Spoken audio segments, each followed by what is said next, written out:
फितराब अला सा मा यहकुमून। पंजियों सिपारो सूरत ज़ुख़रफ़ तो पढ़ा, कुरान तो फरमाए जॾहिं बि उन्हनि खे इहा ख़बर पवंदी त असांजे घर में न्याणी पैदा थी आहे त उन्हनि ज़ालिमनि जो मुंहुं कारो थी वेंदो हो, कावड़ जा ढुक भरींदा हुआ, पंहिंजी ॾंदनि खे पिया कुटींदा हुआ। यतवारा मिनल कौमि मिन सू। कुरान तो फरमाए जंहिंखे न्याणी ॼमंदी उहो लिकंदो वतंदो छुपंदो वतंदो हो, मतां केरु मूंखे मेणो ऐं तानो न ॾे त हिनखे न्याणी ॼाई आहे। फरमाई जंहिं घर में न्याणी पैदा थींदी उन घर में इजलास थींदा हुआ, मीटिंगूं थींदियूं हुयूं, जरगा थींदा हुआ काफ़रनि जा। चवंदा चाचा तुंहिंजो मशवरो छा आहे, मामा तुंहिंजो मशवरो छा आहे, बाबा तुंहिंजो मशवरो छा आहे। अयुमसिकुहु अला हुन, हिन न्याणीअ खे छॾे ॾिजे, पाले वॾो करे हिन जी शादी कराइजे। अन्य दुसुहु फितराब, या हिन न्याणी खे ज़िंदा दफ़न करे छॾिजे, हाणे जो हाणे हिन खे मारे छॾिजे। घणनि सूरनि खां हिकिड़ो सूर भलो आहे, अक्सर काफ़िर इहो फ़ैसिलो ॾींदा हुआ यदुसुहु फितराब, ज़िंदा दफ़न करे छॾियोसि, हाणे जो हाणे मारे छॾियोसि। अल्लाह सा मा यहकुमून, मार पियो उन्हनि काफ़िरनि ते, लानत हुजे उन्हनि ज़ालिमनि जे मथां। केॾा न पत्थर दिल हुया, केॾा न संग दिल हुया जेके मासूम न्याणियुनि जे बारे में अहिड़ा ख़तरनाक फ़ैसिला कंदा हुआ।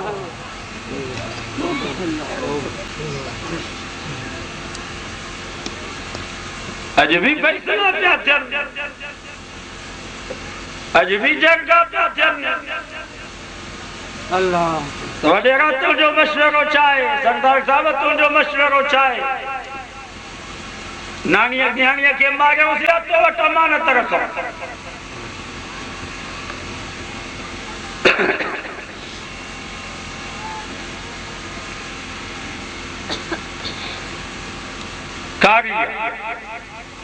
केरा दुनिया में अच्छो करो मुतवर दुनिया में जेको दावा करे त मां अच्छो आहियां, ये कारी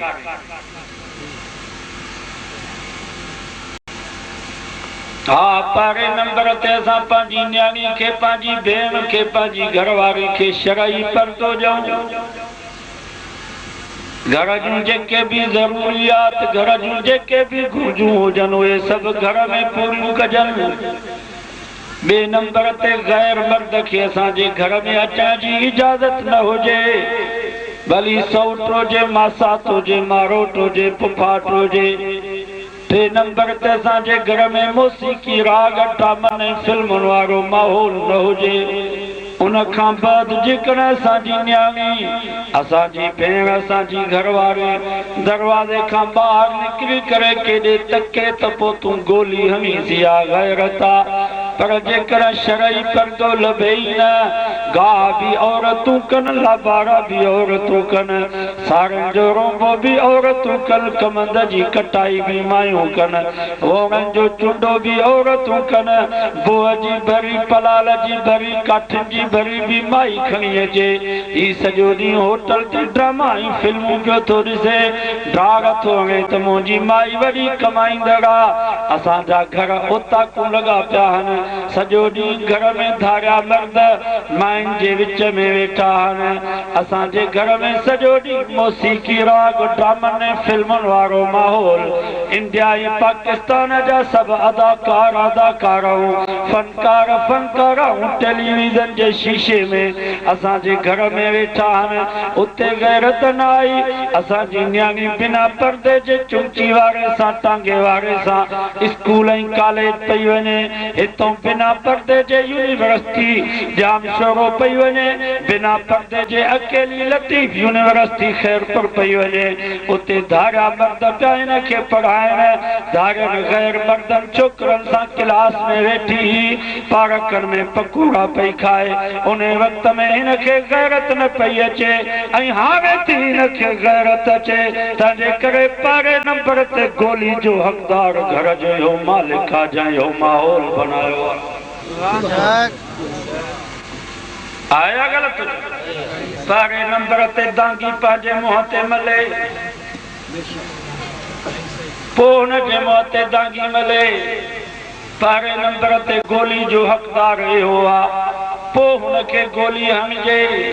कुरान तो फमा बल यज़रिबन बिखुमरिहिन अला जुयूबिहिन, औरत खे पंहिंजे पीउ जे आॾो, भाउ जे आॾो, भाटे ऐं भाणे जे आॾो, चाचे ऐं मामे जे आॾो मथो उघाड़ो करण जी इजाज़त न आहे, सीने तां पोती परे करण जी इजाज़त न आहे।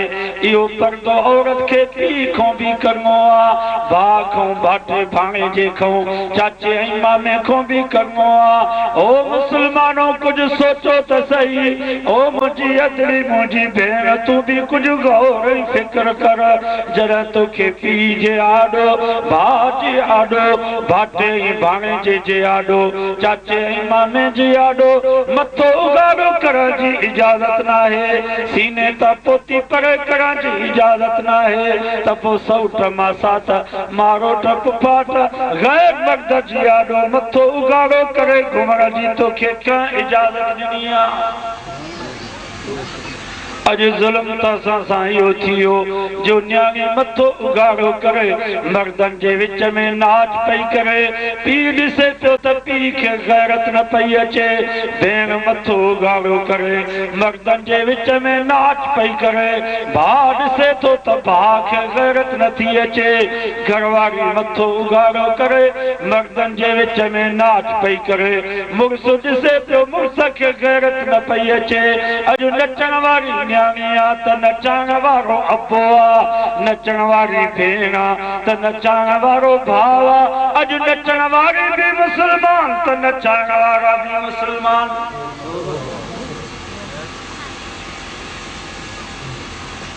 हाणे त साईं सकाफ़त जा ॾिहाड़ा पिया मल्हाइनि।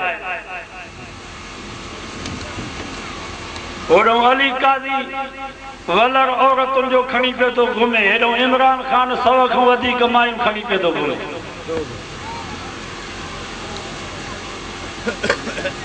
इहा असांजे सिंध जी सकाफ़त आहे। मुस्लमानो असांजी सिंध अॻे सूरनि में, असांजी सिंध अॻे ॾुखनि में, असांजी सिंध अॻे घणी मुसीबतुनि में फाथल आहे। महिरबानी करे औरतुनि जो मथो उघाड़ो करे, औरतुनि खे मथे ते टोपियूं पाराए करे रोडनि ते न आणियो। अलाह जे ग़ज़ब खे दावत न ॾियो। औरतुनि खां नाच कराइणु, औरतुनि खे टोपियूं पाराइणु, राग ऐं सरूद जूं महफ़िलूं कराइणु, इहा असांजे सिंध जी सकाफ़त कान्हे। इहा असांजे सिंध जी सकाफ़त कान्हे। इहा असांजे सिंध जी सकाफ़त कान्हे का। सिंध जी सकाफ़त हया, सिंध जी सकाफ़त पर्दो आहे, सिंध जी सकाफ़त गैरत है। उहो दौर बि असांजे सिंध मुस्लमाननि जो हुयो जो जेकॾहिं असांजे सिंध जी मुस्लमान न्याणी घर जी दीवार खां ॿाहिरि, घर जे रोशनदान खां ॿाहिरि लियो पाए करे केॾे तकींदी त कहिड़ो हुनजो रिश्तो कोन वठंदो, चवंदा ही बेहयारनि जो घर आहे। इहा आहे असांजे सिंध जी सकाफ़त, इहा आहे असांजे सिंध जी गैरत। इहे मथो औरतुनि जो मथो उघाड़ो करे, औरतुनि खे टोपियूं पाराए करे नाच कराइणु सिंधी मुस्लमाननि जी सकाफ़त कान्हे का। या हिंदू सिंधियुनि जी सकाफ़त थी सघे थी, मुस्लमान सिंधी जी सकाफ़त न आहे। बाबा सही तो चवाया ग़लति? अली काज़ी ने मैसेज मोकिलियो, उन्हें फोन कयो, ख़ुदा जी अज़ाब खे दावत न ॾे, असां अॻे ई मुसीबत में आहियूं।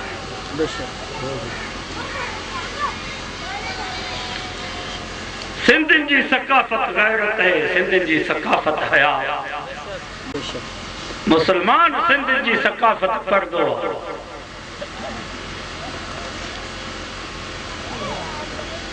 वला तक़तुलू औलादकुम ख़शियत इमलाक़। कुरान तो फरमा पंहिंजे न्याणियुनि खे मारियो न, जीअं मके जा काफ़िर पंहिंजी न्याणियुनि खे मारींदा हुआ। नबी साईं वटि हिकिड़ो मुसलमान अची थियो आहे, नओं मुसलमान रोए पियो। पाण फरमाए लिम तबकी, छो थो रोई? चईं मूंखां गुनाह थी वियो आहे, कलमो त पढ़ियो अथमि, तौबा त कयां थो, पर उन गुनाह जी माफ़ी मिलंदी अलाए न। तवजो कजो। नबी साईं फरमायो छा तुंहिंजो गुनाह हिन जबल खां बि वॾो आहे छा? चईं हाओ जबल नंढो आहे, मुंहिंजो गुनाह अञा वॾो आहे। पाण फरमा छा तुंहिंजो गुनाह हिन आसमान खां बि वॾो आहे छा?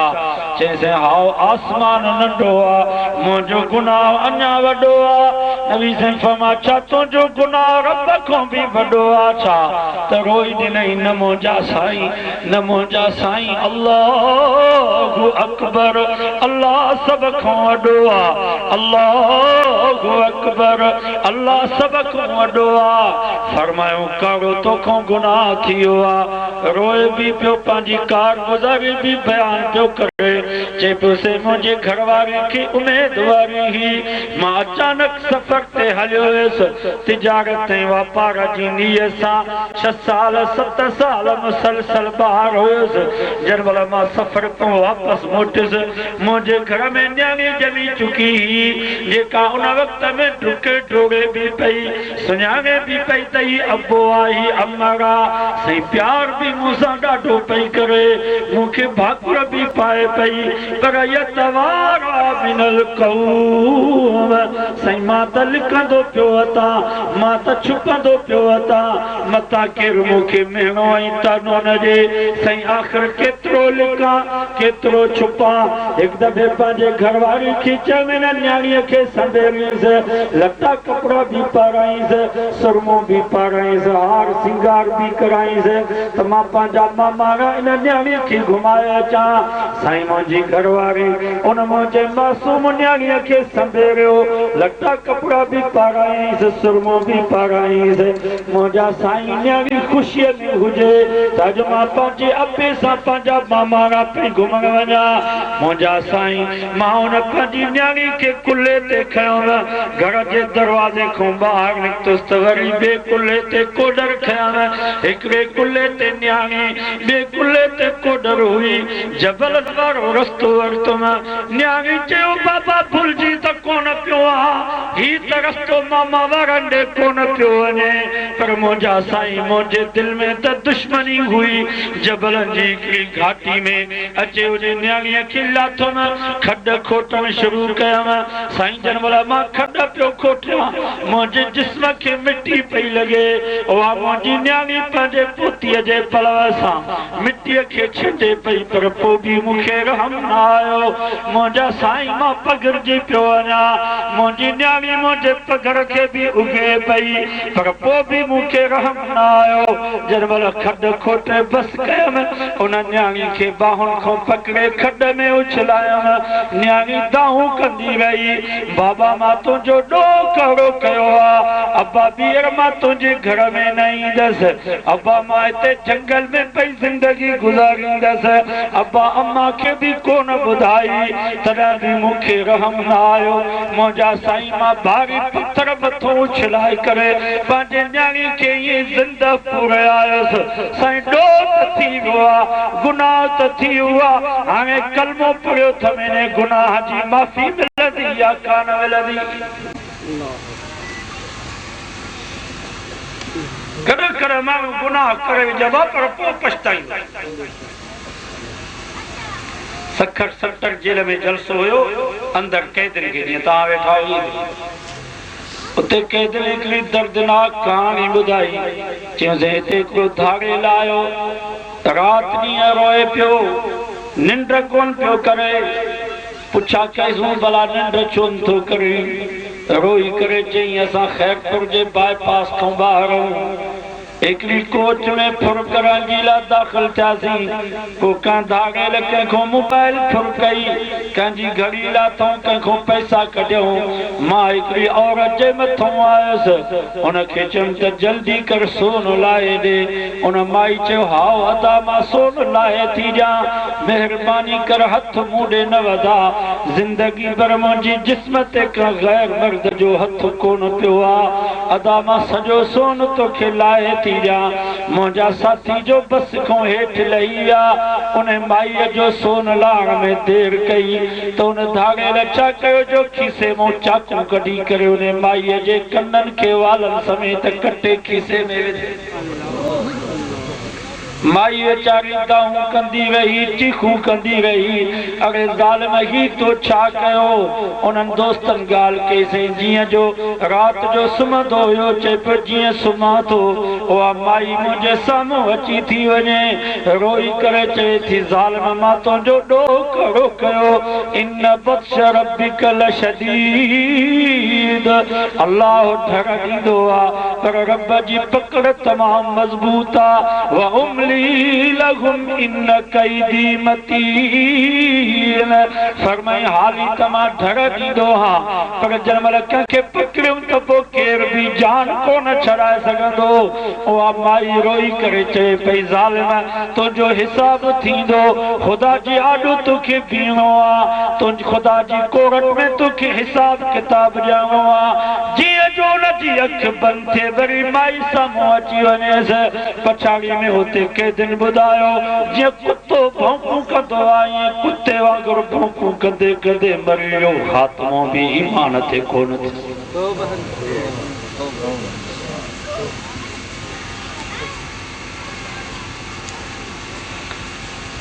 हा जेके पंहिंजे नियाणियुनि खे मारनि पिया उन्हनि जी निंड फिटल जेके नियाणियुनि जे बारे में जॻा करे उन्हनि खे मासूम खे मारनि पिया उन्हनि सां हिसाब थींदो नबी साईं वटि हिकिड़ो कुराड़ो अची मुस्लमान थियो आहे कुराड़प हालांकि कुराड़प में दीन मटाइण ॾुखियो हूंदो कुराड़प में मज़हब मटाइण तमामु ॾुखियो नौजवाननि ते असर थींदो आहे कुराड़नि जी दिलि पथर हूंदो सुबुह खां वठी शाम ताईं वाइज़ ॿुधंदा घर जो ईंदा त कंध लोॾे करे चवंदा बाबा हालाए कहिड़ियूं ॻाल्हियूं बि मुलनि कयूं असां अपनि ॾाढनि खां ॿुधियूंसीं ही नवां मुला हालाए केॾो आया असां ते अपनि ॾाढनि खां इहे ॻाल्हियूं ॿुधियूंसीं अॼु असांजे कुराड़नि खे अपनि ॾाढनि वारी रस्म वणे पई नबी साईं जो तरीक़ो नथो जनाज़ो पढ़ी बस कंदासीं चवंदा बाबा दुआ घुरो अरे बाबा हीअ दुआ किथां आई नबी साईं दुआ कान घुरी सहाबा आल बैत दुआ कान घुरी बुज़ुर्गनि वलियनि दुआ कान घुरी हीअ दुआ जनाज़े खां पोइ तूं छो पियो घुरी चईं अब्बा ॾाढा घुरंदा असांजे अबनि ॾाढनि जी रस्म ऐं रवाज आहे वरी सभु मुस्लमान कब्रस्तान खां ॿाहिरि अची बीठा ही मुल्ला कब्र ते बीठो आहे आज़ान पियो थो चए अल्लाहु अकबर अल्लाहु अकबर अल्लाहु अकबर अल्लाहु अकबर अशहदु अल्ला इलाहा इल्लल्लाह अशहदु अल्ला इलाहा इल्लल्लाह अशहदु अन्न मुहम्मदर रसूलुल्लाह अशहदु अन्न मुहम्मदर रसूलुल्लाह हय्या अलस सलात हय्या अलस सलाह असां चेरनि खे सॾे सॾे मरी वियासीं जेरा मस्जिद में कोन आया ही मौला खे थो चए त अचो नमाज़ ते इहा आज़ान किथों आई 1433 साल गुज़री विया जन्नतुल बकी जे कब्रस्तान में जन्नतुल मुअल्ला जे कब्रस्तान में कंहिं बि आज़ान कान चई आहे न नबी साईं आज़ान चवराई न हज़रत अबू बकर सिद्दीक़ आज़ान चवराई न हज़रत उमर फारूक न हज़रत उस्मान न हज़रत अली साईं 30 साल खिलाफत जे दौर में कब्र ते आज़ान कान चई वई सॼो पेर ॿाहिरि कढो दुआ करो गुफ़रानक अल्हम्दुलिल्लाहिल्लज़ी अज़हब अन्निल अज़ा व आफ़ानी। नबी साईं त इहो बि तरीक़ो असांखे सम्झायो त जंहिं महिल मय्यत खे क़ब्र में लाहियो त क़िबले जी तरफ़ खां लाहियो, इहा दुआ पढ़ंदा कयो बिस्मिल्लाह व अला मिल्लत रसूलिल्लाह। नबी साईं फरमायो उन मय्यत जो मुंहुं क़िबले ॾे कयो, उन जो पासो सॼो क़िबले ॾे कयो, उनखे दफ़न करे मय्यत जे क़ब्र जे सॼे पासे ॾांहुं सूरतुल बकर जो मुंड वारो रुकू पढ़ो, खॿे पोएं पासे ॾांहुं पेरनि ॾांहुं सूरत बकर जो आख़िरी रुकू पढ़ो। उन खां बाद नबी साईं फरमायो उन जे लाइ दुआ घुरंदा कयो ते क़ब्र ते बीही करे, या अल्लाह हिन खे साबित कदम रखिजां, हिन जे लाइ हिसाब किताब में आसानी कजां, मुनकर नकीर जे सुवालनि जे जवाब में हिन जी लाइ आसानी पैदा कजां। नबी साईं इहो सॼो तरीक़ो ॿुधायो। नबी साईं इहो त कोन चयो त सभु ॿाहिरि वञी बीहो, उन खां बाद क़ब्र ते आज़ान चवरायो। बाबा इहो नबी साईं जो तरीक़ो कोन्हे को, साहबा अहल बैत जो तरीक़ो इहो कोन्हे को, इहो हिंदुस्तान ऐं ईरान वारनि जो तरीक़ो आहे। अॼु वाइदो कयो त असां मके मदीने जे तरीक़े ते हलंदासीं, सहाबा अहल बैत जे तरीक़े ते हलंदासीं, मोहम्मद मुस्तफ़ा जी सुन्नत ते हलंदासीं। असांखे ईरान ऐं हिंदुस्तान जी रस्म न खपे।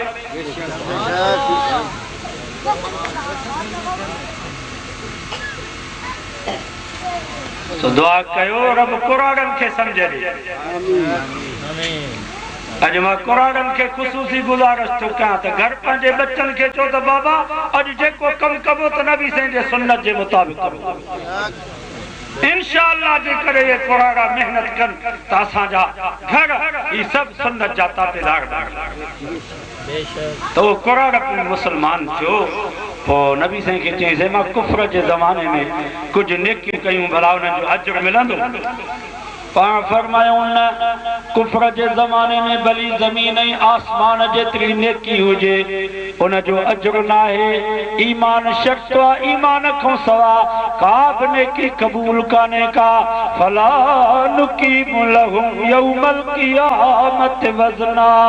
ईमान शर्त आहे। चईंसि मां तमामु वॾी नेकी कई आहे, फरमायो कहिड़ी? चईंसि मुंहिंजूं ॿ ॾाचूं हुयूं ढुकियूं 10 महीननि जूं, उहे मुंहिंजूं ॾाचूं गुम थी वयूं। तवजो कजो, मां उहे ॾाचूं ॻोल्हियां पियो ऐं तव्हांखे ख़बर आहे अरब वटि 10 महीननि जी ढुकी ॾाची तमामु वॾी क़ीमती हूंदी हुई। इन जे करे त अल्लाह साईं फरमायो इज़ा शम्सु कुफ़िरत व इज़ा नुजूमु कदरत व इज़ा जिबालु सुय्यरत व इज़ा इशारु उत्तिलत व इज़ा बुहूशु हुशिरत व इज़ा बिहारु सुज्जिरत व इज़ा नुफूस ज़ुव्विजत व इज़ा मौऊदतु सुइलत बिअय्यि ज़ंबिन कुतिलत व इज़ा सूफ़ नुशिरत व इज़ा समाउ कुशितत व इज़ा जहीम सुइरत व इज़ा जन्नतु उज़लिफत अलिमत नफ्सु मा अहज़रत। कुरान तो फरमा क़यामत जो ॾींहुं थींदो इज़ा शम्स कुफ़िरत, सिज बेनूर थी वञी जहन्नम में किरंदो। व इज़ा नुजूमुल कदरत, सितारा ईअं पिया हेठि किरंदा जीअं मींहं जूं कणियूं पयूं हेठि किरंदियूं आहिनि।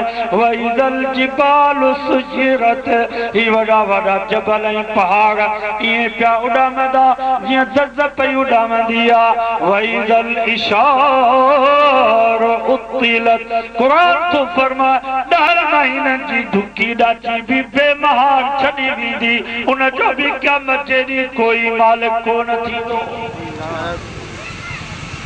माना कीमती तॾहिं तरफ़ उनखे क़ुरान में ज़िक्र कयो। मुंहिंजा साईं मां उन्हनि ॾाचियुनि खे लधुमि, राति जो उन्हनि ॾाचियुनि खे कायूं पियो अचां त बनू तमीम कबीले जो हिकिड़ो सरदार हुयो। मुंहिंजी राति उन वटि पइजी वई। उन वॾेरे मानी टिकी बि खाराई, हंधु बिस्तरो बि ॾिनई, ॾाचियुनि जे लाइ गाहु बि ॾिनई।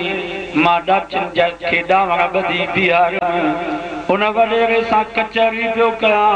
आधी राति जो उनजे घर मां आवाज़ आयो वलदत वलदत। वलदत घर में न्याणी पैदा थी आ भित भरसाई पोता करे भरसा घरो घर में आवाज आयो वलदत वडेरा घर में न्याणी पैदा थी आ तो न वडेरे जो मुंह कारो थियो कावरे गुस्से में चई फकुतलूहा कत्ल करे छजोस मारे छजोस लाश भी कंखे न देखारियो हाणे जो हाणे पूरे छजोस तो उन कुराड़े साहबी साईं खे अर्ज़ कयो साईं मां उन वडेरे खे चयो यार न्याणीअ खे मार न न्याणी मूंखे ॾे इन मां मालूम छो त कहिड़ा हमदिल बि हुया मां चयोमांसि यार न्याणीअ खे मार न न्याणी मूंखे ॾे त मूंखे कावड़ में चई त बच्चा बि निभान अगर ज़ालिम कोई तो डी नथो जे कोन तो सजींदुसि न मां चयोमांसि यार मुंहिंजूं ॿ ॾाचियूं 10 महीननि जूं ढुकियूं महिरबानी करे हे ॾाचियूं तोखे आयूं न्याणीअ खे माफ़ कर न्याणीअ ते रहम कर चईंसि पोइ ॾाचियुनि ते हिरकी पियो चई ॾाचियुनि खे ॿध पर न्याणीअ खे खण रातो की रात में तो निकिरी वञ मतां कंहिंखे ख़बर न पवे मुंहिंजा साईं मां उहे ॿई ॾाचियूं उन वॾेरे खे ॾेई आयुसि उन न्याणीअ खे घर खणी आयुसि लाड कोड मां उन न्याणीअ खे पालियो में पुट वांगुरु कुल्हे ते खणी घुमाईंदो मांसि उन जा अंगल उन जा नाज़ सभु मां क़बूल कया न्याणी वॾी थी उन जे ॾाढ ॾाण जो बंदोबस्त करे मां उन न्याणी जी शादी कराई मुंहिंजा साईं हिकिड़ी न्याणी न बल्कि 300 अहिड़ियूं न्याणियूं हुयूं जंहिंखे मां क़त्ल खां बचायो 100 खां वधीक मुंहिंजूं ॾाचियूं हुयूं मां उहे ॾाचियूं ॾेई करे उन्हनि न्याणियुनि खे बचायो पाले वॾो करे उन्हनि जी शादी कराई मुंहिंजा साईं इहा मुंहिंजी नेकी अल्लाह वटि क़बूल पवंदी आहे न नबी साईं जे अखियुनि मां ख़ुशी में पाणी वही आयो पाण उन कुराड़े साहबी खे भाकुर पाए करे फरमायो कुराड़ा मुबारक हो जाई कुफर जे ज़माने जी का बि नेकी रब वटि क़बूल कान पवंदी आहे पर तो अहिड़ी नेकी कई आहे तो न्याणी जी एॾी ख़िदमत कई आहे जो उन न्याणियुनि जे दुआ जे करे त रब तोखे कुराड़ में कलमो नसीब कयो फरमाया न्याणी जी दुआ त थई जो कुराड़ में कलमे जहिड़ी दौलत तोखे नसीब थी इने को वधीक तोखे अजर अल्लाह अञा कर सॼो वाइदो कयो त जीअं पुट जी ख़ुशी कंदा न्याणीअ जी ख़ुशी कंदा पुटनि जे लाइ हक़ीक़ा पिया कयूं न्याणी जे लाइ बि हक़ीक़ा कंदासीं जेको पुट जे ॼमण ते ख़ुशी करे न्याणी जे ॼमण ते रंज थिए इहो क़यामत जे ॾींहुं न्याणियुनि जे कातिलनि जी कतार में उलमा खां पुछी बी माना वला तक़तुलू औलादकुम ख़शियत इमलाक रब फरमायो पंहिंजे औलाद खे बुख जे करे क़त्ल न कयो माना पंहिंजे न्याणियुनि खे विहारियो न न्याणियुनि खे विहारींदव उन्हनि जी शादी न कराईंदव पोइ क़ुरान थो फरमा बच्चा क़त्ल थींदा कासमाबाद में भंगिन हड़ताल कई असां नालियूं सफ़ा न कंदासीं अरे बाबा छो चयो असां नालियुनि मां गंद त कढूं किचरो त कढूं कलियूं त कढूं पर मासूम ॿारनि जा लाश केरु कढे वला तक़तुलू औलादकुम ख़शियत इमलाक रब फरमायो पंहिंजी न्याणियुनि खे विहारींदव पोइ बच्चनि जा लाश नालियुनि मां निकिरंदा हैदराबाद जे हिकिड़े सूबेदार ॻाल्हि कई चई असां राति जो गश्त पिया कयूं हिकिड़े गंदगी जे ढेर ते कुता पाण में विढ़ल पिया अञा जो वेझो वञूं त हिकिड़ो मासूम गुलाब जो गुल बचिड़ो आहे हिकिड़े कुते जी वात में उनजी मुंडी आहे ॿिए कुते जे वात में उन ॿार जी टंग आहे उन नंढड़े ॿार खे कुता पटिन पिया क़ुरान थो फरमाए ज़ल मऊदत सुइल सुइलत बिअय्यि ज़ंबिन कुतिलत। क़यामत जे ॾींहुं मासूम खां पुछा कई वेंदी तोखे करे ॾोह जे करे गंदगी जे ढेर ते उछलायो हुयो, तोखे करे गुनाह जे करे कुतनि जे हवाले कयो हुयो। वला तक़तुलू औलादकुम ख़शियत इमलाक।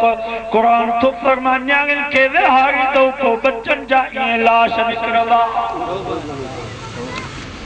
हाणे अंदाज़ो लॻायो त असांजे मुल्क जो छा ये क़ुरान मुंहिंजे साम्हूं पियो आहे। केतिरनि जाइनि तो वीचारियूं न्याणियूं असां जूं अधरियूं असांजे मोबाइल जा नंबर वठी करे फोन ते ॻाल्हाईंदियूं आहिनि। मौली साहब असांजे ॻोठ में अचो पिया, महिरबानी कजो असांजे बारे में कुझु वाइद कजो। 40-40 साल असांजी उमिरि थी वई आहे, असांजा अबो अम्मा असांखे उथारण जे लाइ तयारु न आहिनि। साईं तव्हां इन्हनि खे न सम्झाईंदो त केरु इन्हनि खे सम्झाईंदो। ही हयादार औरतूं पयूं चवनि। कंडार जे ॿार हिकिड़ो ॻोठ हुयो, हिकिड़े हाजी साहब क़ुरान मजीद जे विच ते पंहिंजे न्याणी थो लिखायो त मां तुंहिंजी शादी क़ुरान सां थो करायां, इहो हक़ मूंखे माफ़ कर। इहो मुसलमानी।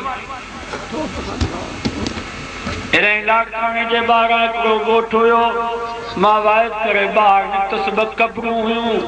मौली साहब चयो साईं इहा क़बर ॾिसो, हिन जूं 2 न्याणियूं हथनि में लठियूं, हुन पीउ जे क़बर खे चए लठियूं हयूं, पीउ जे क़बर खे लतूं हयूं। बुजा ॾेई करे चयूं सलाह कंदो हाजी साहब क़बर वियो, ॿाहिरनि ज़ालुनि जे करे घर मां कढी छॾियो, मिल्कियत पंहिंजी जाइ ते, पर खतर खां जेतिरी बि जाइ नथा ॾियनि, टुकुर जे लाइ पिन थियूं तूं पोइ बाबे जे क़बर खे बुजा न ॾियूंसि त कारा कुल पढ़ी दुआ घुरूं। वला तक़तुलू औलादकुम ख़शियत इमलाक। ओ मुसलमानो न्याणियुनि खे विहारींदव पोइ सुभाणे क़बरुनि खे बुजा मिलंदव।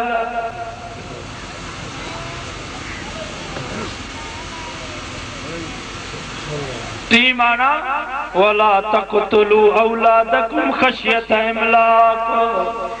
क़ुरान तो फरमाए पंहिंजे औलाद खे क़त्ल न कयो बुख जे करे, माना पंहिंजे न्याणियुनि खे बेपर्दा न बनायो, पंहिंजे न्याणियुनि खे भेनरुनि खे घरवारियुनि खे पर्दो न कराईंदव पोइ बच्चा क़त्ल थींदा, खून रेज़ी थींदी, कारोकारी जा मसला थींदा, बेपर्दगी थींदी त पोइ मसला थींदा। घोटकी में कई कोंदर कुसजी विया, उनजो सबब भी औरत बेपर्दगी। कंध कोटक में शिकारपुर में कई कुंदर कुसजी विया, उनजो सबब भी औरत बेपर्दगी। हाणे ईद जे ॾींहुं चक में 3 वाणिया क़त्ल थी विया, उनजो सबब भी औरत बेपर्दगी। वला तक़तुलू औलादकुम ख़शियत इमलाक। क़ुरान तो फरमा पर्दो न थींदो पोइ बच्चा क़त्ल थींदा। अॼु वाइदो के त घर में पर्दे वारो माहौल बनाईंदा,